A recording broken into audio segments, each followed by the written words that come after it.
Welcome to Zoom In, Zoom Out, your global look at news from Taiwan. I'm your host, Alec McDonald. Have you seen clips like this? Or other clips also like this? During Taiwan's mass recall campaign. These are all generated by AI. A recent report from Taiwan's FactLink says that generative AI was used to create an information campaign during Taiwan's recent recall elections. What are the implications of this report, and what does this mean for the future of democracy? For that and more, we're joined by Mary Ma and Summer Chen from FactLink. Mary and Summer, welcome to the show. Thank you, Alec. Hi. So I want to start off asking, FactLink is a new organization, so who are you and what are your goals? I will introduce to FactLink, and our main goal is to investigating AI-driven information operation, especially in Taiwan information ecosystem. And it's not just the research. We also want to raise public awareness to how AI is being used to influence information. So that's why one of our goal is to run the hands-on workshop and training program, especially for journalists and the public general. And we also want to just train AI literacy and media literacy to build Taiwan information resilience against information warfare. So I want to jump right into this report. Can you talk about what you found during the recall campaigns relating to AI, generative AI, and misleading information? Yes, in our recent reports, we just focused on a very new phenomenon, AI-generated mini clips. And why we called it's mini clips, because before the traditional disinformation is relied on text or YouTube, it's more longer. But the mini clips now, it was very short, just few seconds. And there is no text, no story, but it has a very strong emotion. It's trying to trigger our emotion, and it's spreading fast on reels and the shorts because the algorithm. And are these images, because they're AI generated, these can be generated at a very rapid pace compared to text-based disinformation, is that correct? I think it's pretty interesting because there is no story or no narrative now, so it's only very few seconds. But it's trying to trigger our emotion. It's pretty target. It's bypass the critical thinking, and has no room for audience or for fact checkers to analyze this. And it's just try to reinforce our stereotype. So, and also it's because it's generated by the AI tools. So the numbers is increasing than before, and hard to analyze for the fact checkers or for the data analysis. So it's pretty hard to for us. What sort of platforms, if I'm scrolling, what sort of platforms did you find these clips on? Mostly on the Facebook.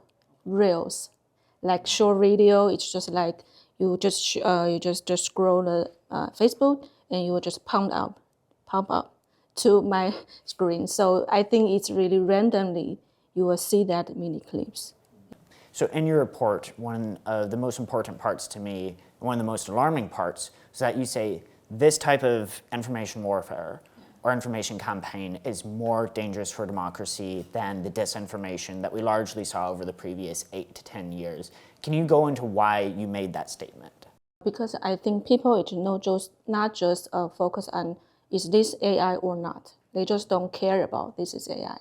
They just know this is AI, but they want to share this video because this video is propaganda, and they have same political editing. The same particularity, so they just want to share these videos, and they think this is AI, but they don't care about it. So are these short clips, do you believe that they're persuading people to come over to a certain narrative or story, or are these just reinforcing beliefs that people already had? It's not a with people's political attitude, but it's tried to reinforce their political position and the attitude.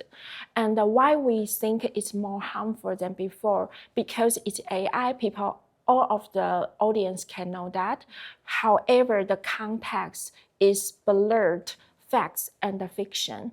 And it's not only emphasized or amplified the partial facts to trigger your emotion, but also sometimes it's just blur the fiction part. For us, it's turned to be a misleading information, or it's just mention something that didn't exist, but because the numbers they appears on your reads are so many, it's increasing.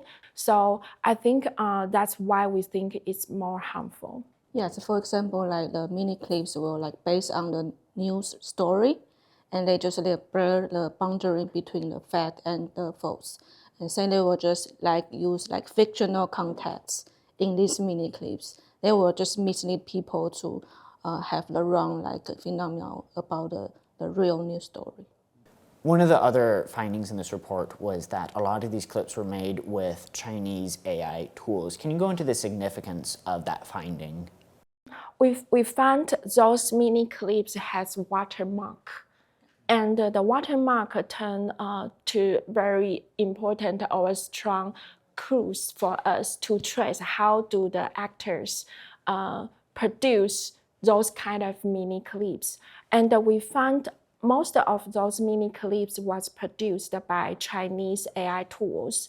And finally, they use another editing tools to editing them and spread them on social media. So we can see how those the actors use several tools to produce it. And that means those kind of footage was not human power anymore. Can you attribute this to a Chinese information campaign against Taiwan during the recall elections? What we can prove is those mini clips was produced by Chinese AI tools, but we can't make sure it was conducted by China. You talked about this a bit earlier, the emotional response. I want to go into a little bit about that. What kind of emotions are these clips provoking?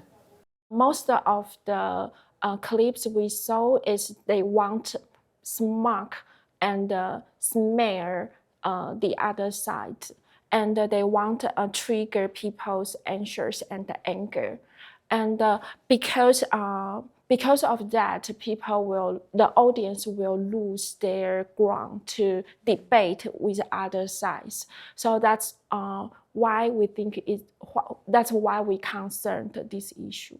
I think before what we concerned is fake and real, and it's relied on facts. So when we communicate with others, we hope we are relied on facts, and then we can respect each other with different opinions. So that's how the democracy is. However, now it's a political propaganda, and then it's based on those kind of mini clips. It want to trigger our emotion, and that will make us lose the ground to communicate, to debate, and it's only want to trigger our emotion. So people can talk and communicate with each other. That's what we are worried about.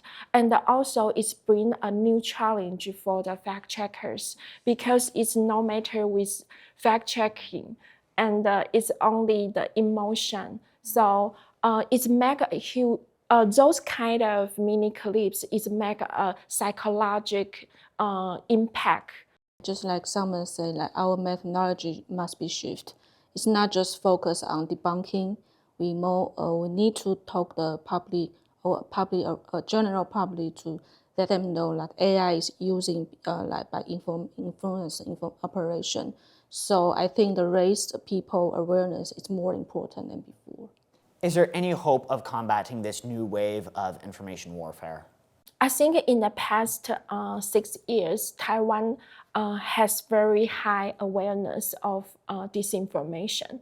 I think Taiwan is the most place people say was targeted by disinformer, but also Taiwan has the most Taiwanese people who has the highest awareness of disinformation. So in the past few years, no matter the educators, journalists, or just residents from communities, when we host very kind of workshop or conference, they are always full house. People want to learn what they can do to encounter disinformation, and also people desire to know how do they fight against disinformation. So that's why at this point, the disinformer will just also make their new strategy to attacking us. So I think we need evolve our media literacy and our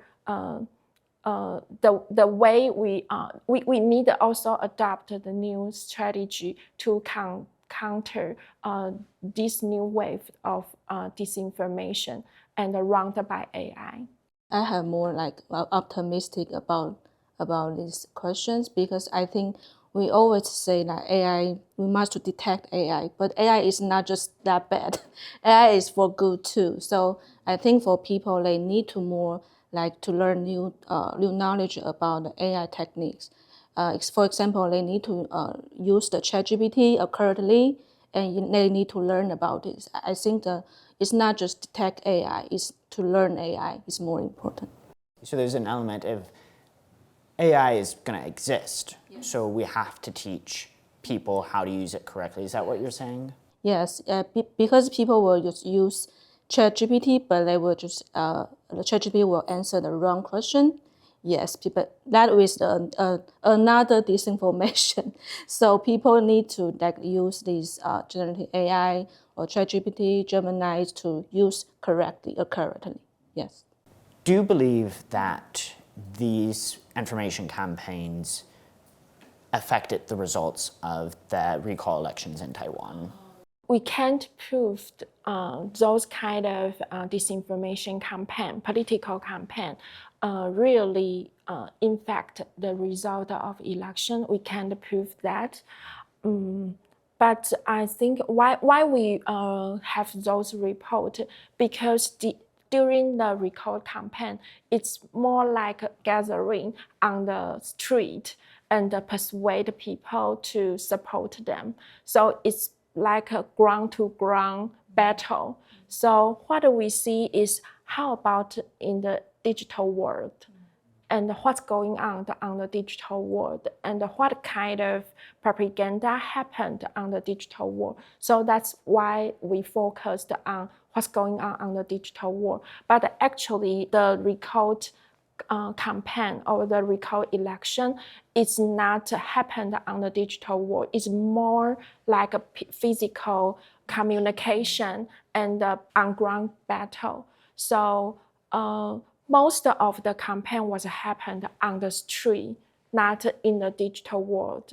Is there any upcoming research that you'd like to let the public know about, or anything that we can look forward to coming from FactLink? We just like I said we just focus on the AI-driven information operation. We just found some like AI-generated YouTube channel, so we're still working on them and investigating on them. So maybe just look forward to it.